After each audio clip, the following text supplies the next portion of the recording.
Hi. Another month has passed. It's already August. Can't believe it. That this is already the last third of the year. Can you believe that? Anyway, I read a lot of books this month. I read 12 books, but that number is completely meaningless because I read mostly really short ones. I think I read about 2,300 pages. Maybe that'll give you more of an indication, or, well, you see how much I read. And because it's quite a big number, I think I won't go through them in order of which I read them, but in order of how much I actually want to talk about them. So I'll sort them out. I did DNF a book this month, sadly. Danubia, A Personal History of Habsburg Europe by Simon Winder. Which is sad because it's a really cool book. It has a really cool cover. And well, the concept is kind of that he's writing in kind of like a, a little bit sarcastic and humorous way. And I like that, but I just couldn't read this book. I stopped about 200 pages in. I just couldn't get anything out of it. I just did not understand it.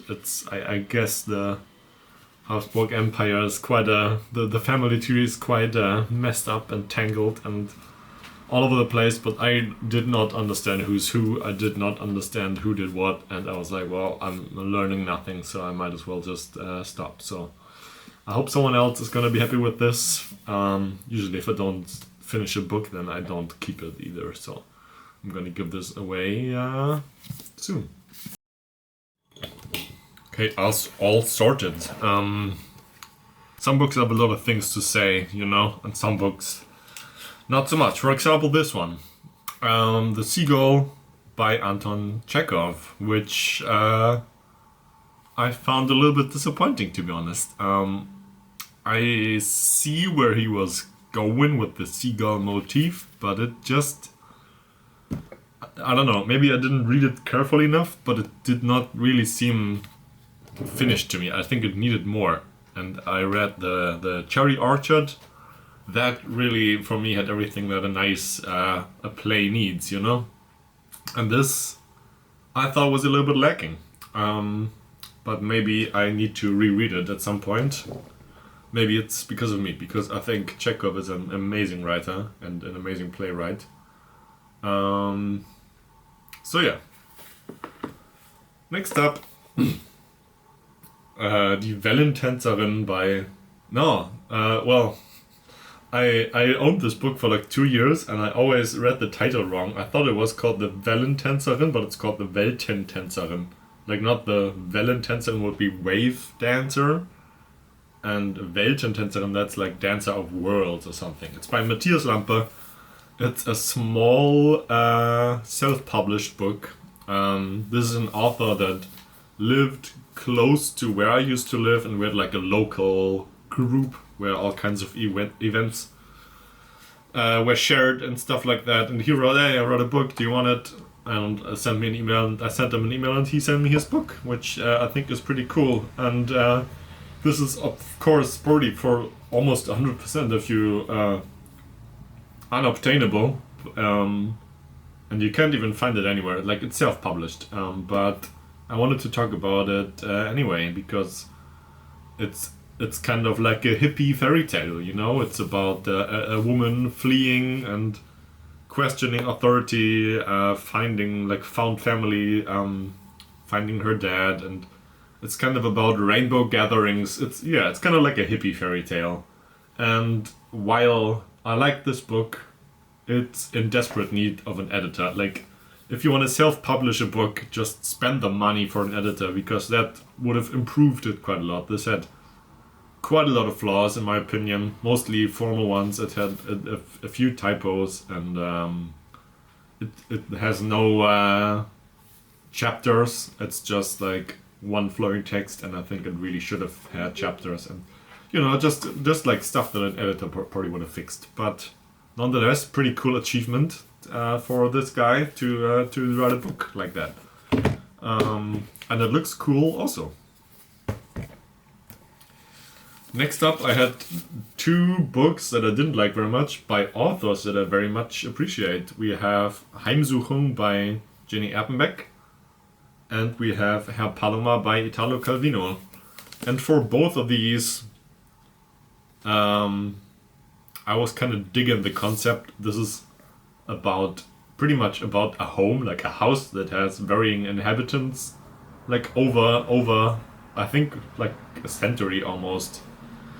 And that's a pretty cool trope, but it didn't really, I don't know, it didn't really work for me very well. And then this Herr Paloma, it's just like a guy who has a very curious view on the world, and he's kind of like, you know, he kind of has like almost like an alien's perspective on things that are going on, and also it didn't really work for me very well. But I still very much like both of those authors, and I would like to read more of them. But these are definitely not my favorite works of them. I read the Cubalion, which was published by an author called Three Initiates, which turned out to be William Walker Atkinson. This was my reread, and this is like a spiritual book that I read when I was probably like 17 or something. So like a long time ago. And basically, if you heard of the law of attraction, that's kind of an in thing. The law of attraction is based on the Cubalion, and the Cubalion is based on the Emerald Tablets, which is like the OG, you know, it's kind of like, you know, none of the stuff in this book is based on actual real science, which is a big turn for a lot of people, but I think it's quite interesting. Yeah. You learn about like yin and yang, the energies, the law of attraction, and everything that's related to that. So, yeah. But the first time it kind of blew me away, and this time it really didn't. But it's all right. I like to revisit stuff like that I found interesting like 10 years ago. I'm kind of trying to hurry a bit because for these last few I want to talk about a bit more. And we have The Little Prince by Antoine de Saint-Exupéry, which is an absolute classic. One of the only children's book classics, I feel like, at least in the European world. With the original weird-ass illustrations by the author. And you know, it's a really short book. You can read it in probably like a couple hours. Very children's book-like, but still has like some good criticism, like for example this king that reigns over nothing basically, and yeah, definitely something cool to read to your child if you have one, or also to read yourself if you've never read it. This I think also belongs in every library. It's you know, and now I have read it.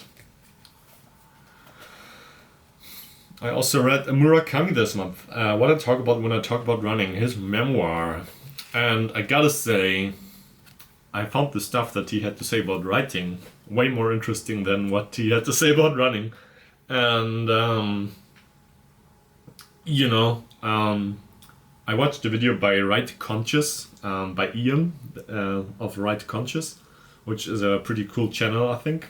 And he was talking about Murakami, and I really like what he said about him, and I feel like it was kind of fitting to what I was thinking about this book, but he just put it in more elegant words, and it's like, I'm probably not going to talk about running, you know? I'm just going to talk about his writing.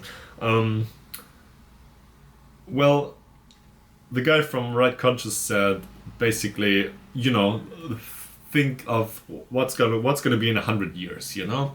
Or like in 200 years, and who's gonna be remembered? Which authors are we gonna still read?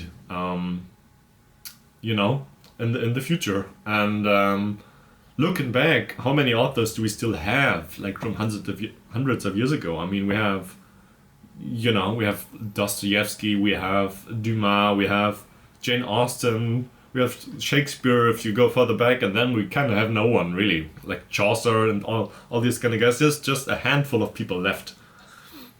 And, well, Murakami is never gonna be one of these people. And I feel like he knows about it and he kind of embraces it. I think he talks about it briefly too.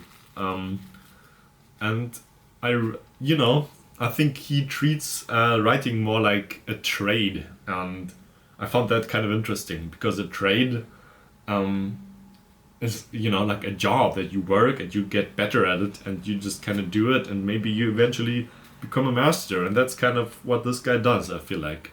He just, he doesn't try to write like a mind-blowing masterpiece of a novel. He's just kind of writing and refining his style. And I really like that perspective of writing as a trade. And basically I didn't say anything about the contents of this book, but whatever. I just found that kind of made me understand Murakami a little bit more. And I kind of really like that, It's also, if you read like crime authors or like fantasy authors or anything like that, most of them are never going to be the great authors over time, but that's cool, that's fine, and you should still read them. Not everything needs to be a masterpiece. Speaking of masterpieces, I don't know if this is a masterpiece, but Amelia Galotti by Gotthold Ephraim Lessing. This is pretty old. It's like from 1772. And I really like this. It's a play about powerlessness against authority and civil justice. And you have to know a little bit of stuff, I think, to really be able to read this in a way that you get something out of it. Because I looked at the Goodreads reviews and this had like horrible ratings. And I think if you look at German plays from that time or European plays, you have you spoil yourself. That's how you read it. You just have comedies and tragedies, and comedies basically means the main characters live, and tragedy means the main characters die. And that's like the ending from the title of the play pretty much. And in that time, almost every single play, it was normal for plays to just have royalty as characters, and not really have like the plebs. The plebs were like servants. They didn't really play big roles. The peasants, I should say. And for this one, I did read a summary before I started reading it, because otherwise you don't understand it. It's like over 200 years old. The language is quite different. And with that kind of preparation, I feel like something like this makes for a much more enjoyable experience. I think also when I finally will get to reading Shakespeare, I'll also do that. I'll read the summary before, so then I can focus on the language and the beauty of the writing. Well, I'll get into the plot. There's this woman called Amelia Galotti, and an artist paints a painting of her, and then the prince of the whatever kingdom we're in sees the painting and he falls in love with her immediately. And then he tries to find out who she is. Turns out it's Amelia Galotti. Her parents are like tradesmen or something. She's engaged, she's about to be married. The prince invites her husband over and kind of murders him and makes it seem like an accident. And then he kind of kidnaps Amelia and tries to force her to marry him. And then he had a fiancée also, and she's talking to his dad and is like, well, obviously he killed her husband, like it's obvious, like this was not an accident. And she's like, take this knife, kill the prince, because he's betrayed me also, and go take your revenge. And then he goes up to him and he actually kills Emilia and not the prince. with Amelia's consent. Amelia's like, I don't want to live like this. Let me take the knife to my own chest. And her dad is like, no, you have to save your honor. It's all about honor. And if you get married to this douchebag, then you're gonna lose your honor because we all hate him. And if you take your own life, you're also gonna lose your honor. And so he kills her. Pretty dark, but definitely a good story that you can, interpret in many ways. Like, she didn't do anything wrong. She's the victim in this story, obviously, and you can see that as a parable for women in general, and you can see that also as like a revolt against royalty, which was definitely not something that was usually seen in literature in those days. And I think I should stop talking because but anyway, I really like this. I think you just have to familiarize yourself a little bit with the time and with the surroundings and what the world was like back then to really be able to enjoy something like this. Next up we got Breast and Eggs by Mieko Kavakami. I mentioned in a previous video that I didn't get along with this book very well. I did, however, change my mind. The issue that I had with this was that it contains two completely separate stories with very, very different structure. The first story is about the protagonist's sister wanting to get silicone implants in her boobs. And kind of, everything that kind of comes with that. The moral questions being set in Japan and stuff like that. And it also talks about, it has diary entries from her daughter who's dealing with becoming a teenager, getting her first period and stuff like that. And I think that was a perfectly good story. And then it kind of makes a cut. Being set 8 years later and with the same protagonist. But all of a sudden, her sister and her niece don't really play any role anymore. And I found that a little bit irritating. The story as itself, I also very much enjoyed. It's about her kind of, being in her late 30s. She kind of wants to have kids, but she doesn't want to have a partner. She also doesn't want to have sex. She hates having sex. It's painful for her. She just wants to have a kid by herself. And she looks into artificial, like sperm banks and that kind of stuff. Artificial insemination, do you call it that with humans? I'm not sure. But yeah, she looks into that. It's definitely a tale about It's a story about femininity and morals and culture, and it's a very, very good and important book. I just found the structure a bit irritating, and then it hit me. I was like, oh, it's breast and eggs. Well, the first story is breasts and the second story is eggs.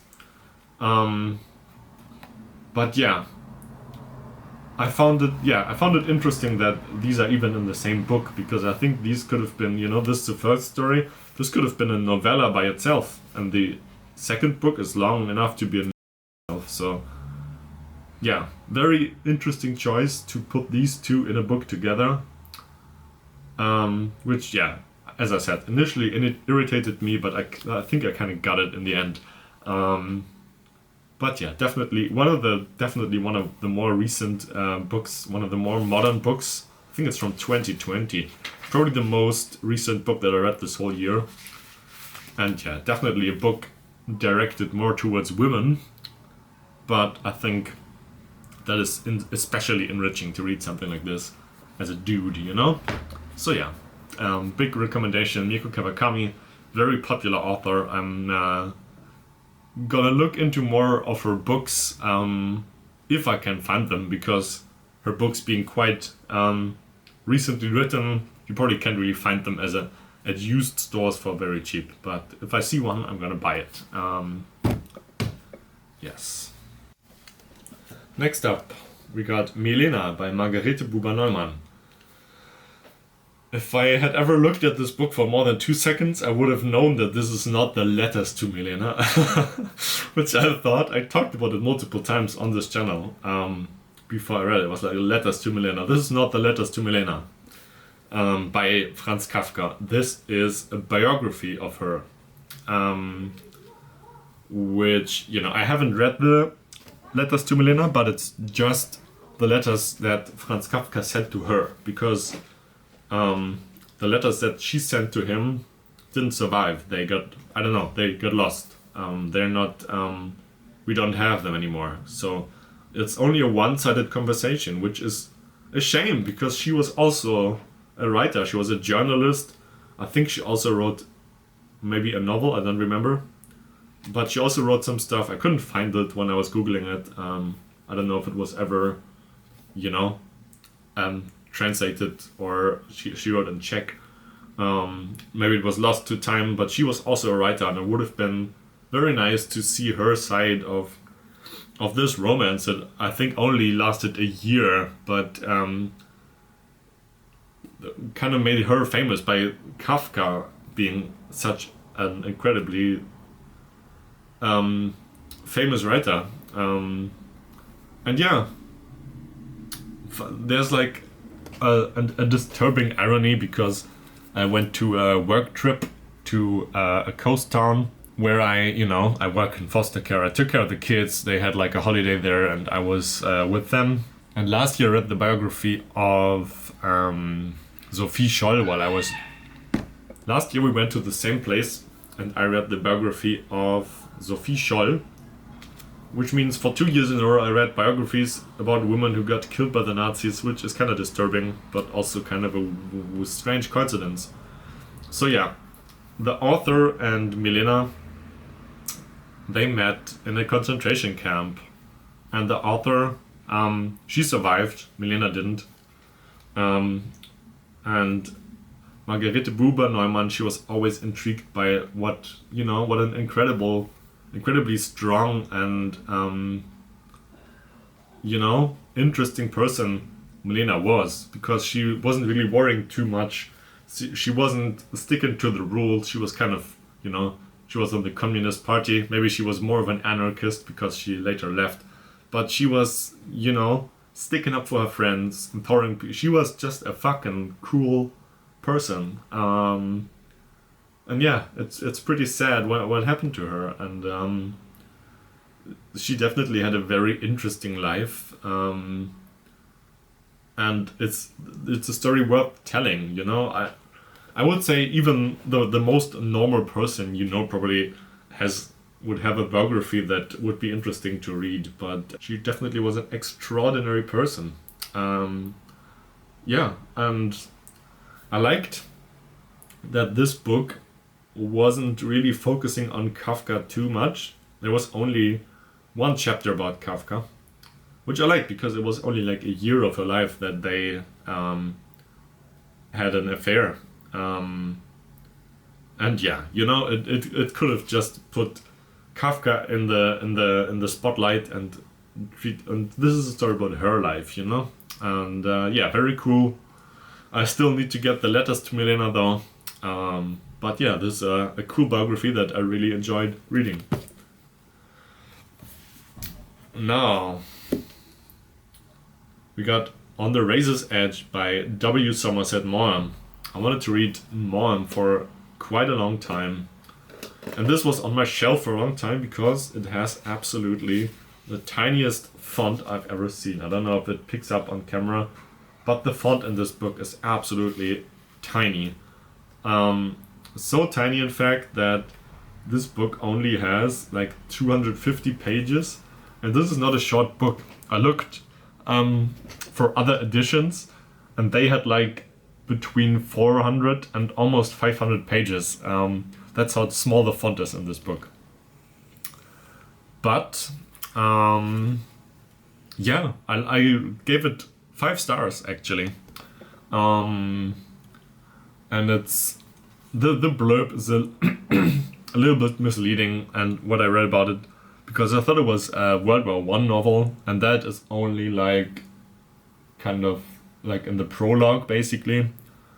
It's about this guy Larry, who is a veteran from World War One. He was flying the aircraft, and one of his friends died saving him, which is only like a very small part in the beginning, but that seemed to have sparked something in him, because he does not want to conform to normal life. He just goes out into the world.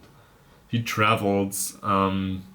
He gets into spirituality. He reads hundreds and hundreds of books, and he never wants to conform to normal life, which everybody else has like a big problem with. This was written in the 30s.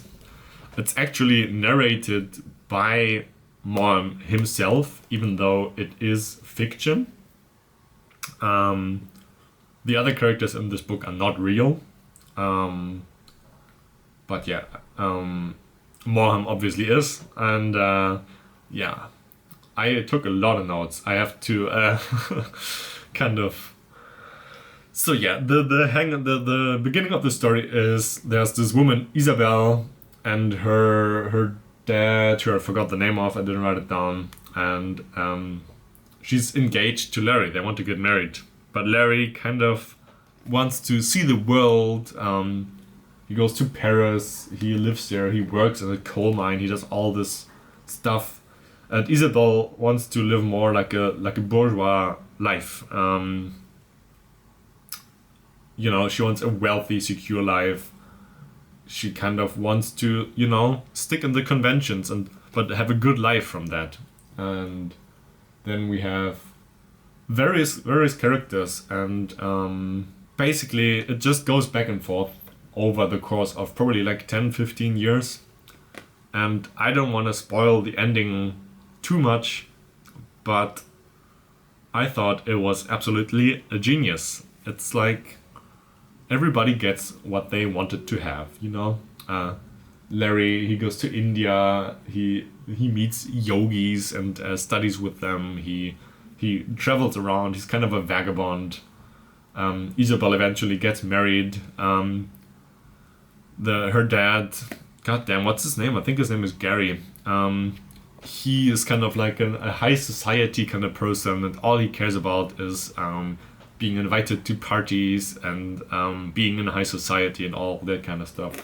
It has very, very interesting characters. It's been a while since I finished it, so I don't remember everything, but this definitely made me very interested in this writer, and I would like to read way more of his stuff. Also, yeah, I looked up a little bit about him. He was English. His parents were English, but he was born in France and lived in France his whole life. And yeah, definitely his characters that he wrote were American. So yeah, definitely he had some very interesting insights into, like, you know, European and American high society from the 30s.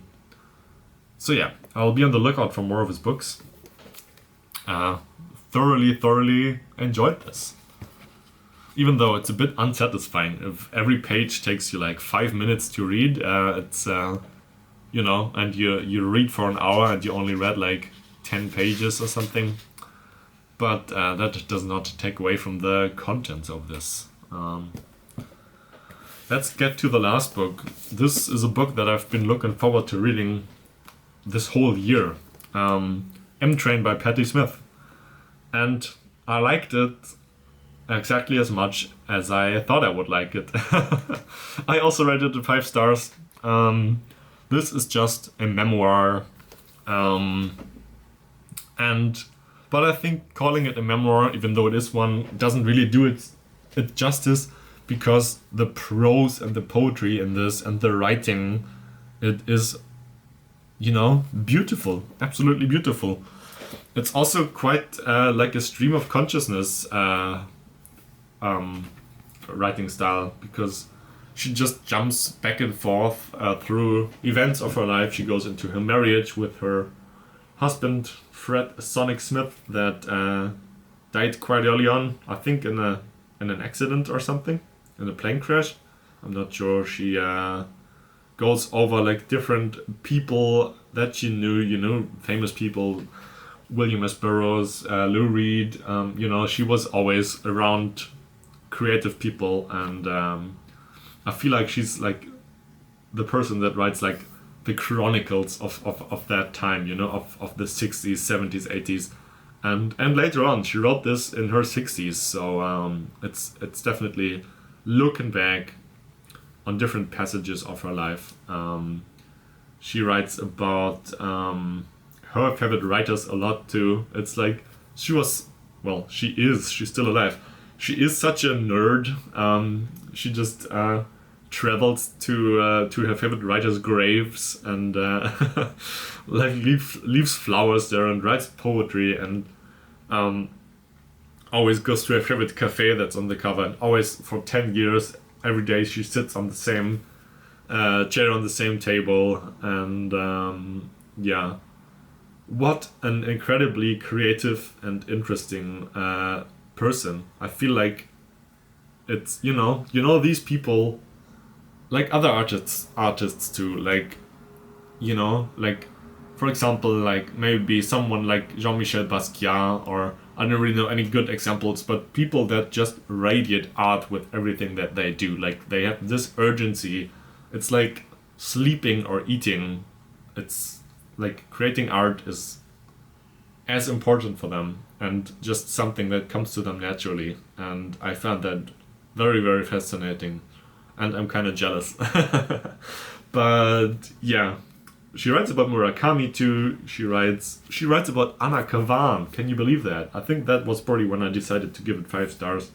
I bought a book by Jean Genet, thanks to her. And yeah, this is just kind of like, you know, reading this book, it kind of feels like meeting an old friend that you haven't seen for 10 years or something like that. And I can't wait to reread this in 10 years and meet that old friend again. So yeah. Also, I didn't say this also always has a lot of pictures in it. This is from when she visited Frida Kahlo's house. You know, she's just a fangirl. she's hanging around with all these famous people, and she's like a fan of all of them, and she's so, you know, full of energy and encouraging, and she goes to such lengths to like pursue her interests. It's well, I'm kind of fanboying a little bit, but I said before I would read Patti Smith's shopping list. I would read anything that she writes. Incredible writer. She's not even just a writer. That doesn't really do her justice. I feel like incredible person, you know? Really cool. I think that's enough. Every time I do these book reviews, I feel like most of them were completely incomprehensible. But I'll cut it down so that you can understand what I'm saying. Yeah, July, absolutely, definitely a great reading month for me. Let's hope that I can keep this up. You know, I'm reading so many books, and I'm still so excited for the other ones that I have. My excitement doesn't become any less over time, so that's cool. And yeah, I think that's it. Let me know, as always, what you think, what you like. Let me know how I can improve my reviews, and yeah, I appreciate you. Thank you very much for watching.